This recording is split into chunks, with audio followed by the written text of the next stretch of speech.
Bayangkan sebuah hari ketika dunia mendadak dilanda kepanikan, bukan karena pandemi, bukan karena krisis keuangan, melainkan karena satu jalur laut yang selama ini dianggap biasa, tiba-tiba tidak lagi dapat digunakan. Kapal-kapal tanker yang biasanya berlayar tanpa hambatan terpaksa berhenti, memutar arah, atau menunggu dalam ketidakpastian. Dalam waktu singkat, pasar energi global terguncang, harga minyak melonjak, dan negara-negara di berbagai belahan dunia mulai khawatir terhadap pasokan energi mereka. Situasi seperti inilah yang menunjukkan betapa rapuhnya sistem perdagangan global yang selama ini menopang kehidupan miliaran manusia. Ketika ketegangan di Timur Tengah meningkat dan ancaman terhadap jalur pelayaran strategis muncul, dunia kembali diingatkan bahwa ekonomi global sangat bergantung pada stabilitas jalur distribusi energi.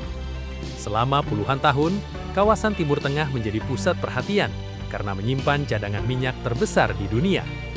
Namun yang sering terlupakan adalah fakta bahwa minyak tidak hanya perlu diproduksi, tetapi juga harus didistribusikan ke berbagai negara yang membutuhkannya. Ketika distribusi itu terganggu, dampaknya bisa dirasakan hingga ribuan kilometer jauhnya. Harga minyak yang melonjak bukan hanya menjadi masalah bagi perusahaan energi. Kenaikan harga tersebut langsung mempengaruhi biaya transportasi, logistik, hingga harga kebutuhan pokok masyarakat. Truk pengangkut barang membutuhkan bahan bakar, kapal kontainer membutuhkan bahan bakar, pesawat yang menghubungkan berbagai negara juga membutuhkan bahan bakar. Ketika harga energi naik, hampir seluruh sektor ekonomi ikut terkena dampaknya. Inilah sebabnya mengapa dunia sangat sensitif terhadap setiap gangguan yang terjadi di jalur perdagangan utama. Krisis seperti ini juga membuka mata banyak pihak mengenai satu kenyataan penting. Selama ini, dunia terlalu bergantung pada beberapa titik strategis yang jumlahnya sangat terbatas. Ketika salah satu titik tersebut mengalami gangguan, efeknya dapat menyebar ke seluruh dunia dalam waktu yang relatif singkat. Negara-negara maju maupun berkembang sama-sama merasakan tekanan. Industri menghadapi biaya produksi yang lebih tinggi, sementara masyarakat harus menghadapi kenaikan harga barang dan jasa. Namun di tengah kekhawatiran tersebut, perhatian dunia perlahan mulai bergeser. Banyak analis mulai melihat peta global dengan perspektif yang berbeda. Mereka bertanya, jika satu jalur dapat menciptakan kepanikan besar, maka jalur mana lagi yang memiliki peran serupa dalam menjaga kelancaran perdagangan dunia? Pertanyaan itu membawa perhatian internasional menuju kawasan Asia Tenggara, sebuah wilayah yang selama ini mungkin tidak selalu menjadi pusat sorotan geopolitik global. Di kawasan inilah terdapat sebuah negara yang memiliki posisi geografis luar biasa strategis, yaitu Indonesia. Selama bertahun-tahun, Indonesia sering dipandang sebagai negara berkembang dengan populasi besar dan wilayah kepulauan yang luas. Namun dalam konteks perdagangan global, Indonesia memiliki nilai yang jauh lebih besar daripada sekedar pasar ekonomi atau negara maritim biasa. Indonesia berada tepat di persimpangan dua samudera besar, yaitu Samudra Hindia dan Samudra Pasifik. Posisi ini menjadikannya salah satu penghubung terpenting dalam sistem perdagangan internasional. Banyak kapal yang berlayar dari Timur Tengah menuju Asia Timur harus melewati wilayah perairan Indonesia atau kawasan yang berbatasan langsung dengan Indonesia. Jalur-jalur laut ini bukan sekedar lintasan biasa, melainkan urat nadi yang menghubungkan pusat produksi energi dengan pusat industri dunia.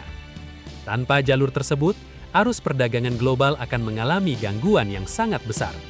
Salah satu jalur yang paling terkenal adalah Selat Malaka. Selat ini telah lama dikenal sebagai salah satu jalur pelayaran tersibuk di dunia. Ribuan kapal melintasi kawasan ini setiap tahunnya, membawa berbagai komoditas penting mulai dari minyak mentah, gas alam, bahan baku industri, hingga barang konsumsi yang digunakan masyarakat sehari-hari. Selat Malaka menjadi penghubung utama antara Timur Tengah dan negara-negara industri besar, seperti Tiongkok, Jepang, dan Korea Selatan. Peran Selat Malaka begitu penting sehingga gangguan kecil saja dapat memicu efek berantai yang luas. Kapal-kapal yang biasanya melewati jalur tersebut mungkin harus mengambil rute yang lebih panjang. Waktu pengiriman menjadi lebih lama, biaya operasional meningkat, dan harga barang pun ikut terdorong naik. Dalam ekonomi global yang saling terhubung seperti saat ini, keterlambatan di satu wilayah dapat mempengaruhi rantai pasokan di berbagai negara sekaligus. Namun kekuatan strategis Indonesia tidak hanya terletak pada Selat Malaka. Indonesia juga memiliki Selat Sunda yang menghubungkan Laut Jawa dengan Samudra Hindia. Meskipun tidak sepopuler Malaka, jalur ini memiliki fungsi penting sebagai alternatif ketika terjadi kepadatan atau gangguan di jalur utama. Dalam dunia pelayaran internasional, keberadaan jalur alternatif sangat berharga karena memberikan fleksibilitas bagi kapal-kapal yang harus menjaga kelancaran distribusi barang. Selain itu, terdapat pula Selat Lombok yang sering dianggap sebagai salah satu jalur laut paling strategis di kawasan Asia Tenggara. Keunggulan utama Selat Lombok adalah kedalamannya yang memungkinkan kapal-kapal berukuran sangat besar melintas dengan lebih aman. Supertanker yang mengangkut jutaan barel minyak dapat menggunakan jalur ini ketika membutuhkan rute yang lebih sesuai dengan ukuran kapal mereka. Dalam kondisi tertentu, Selat Lombok bahkan menjadi pilihan yang lebih ideal dibandingkan jalur lainnya. Bayangkan jika suatu saat dunia menghadapi krisis besar yang menyebabkan jalur perdagangan utama terganggu. Dalam situasi seperti itu, perhatian internasional akan langsung tertuju pada Indonesia. Selat Malaka, Selat Sunda, dan Selat Lombok akan menjadi jalur-jalur yang sangat menentukan kelangsungan perdagangan global. Negara-negara besar akan memantau stabilitas kawasan ini dengan sangat serius karena kelancaran distribusi energi dan barang sangat bergantung pada keamanan jalur-jalur tersebut. Tentu saja, Indonesia tidak dapat secara sepihak mengendalikan jalur internasional sesuka hati. Hukum laut internasional memberikan aturan yang jelas mengenai kebebasan navigasi dan penggunaan jalur pelayaran internasional.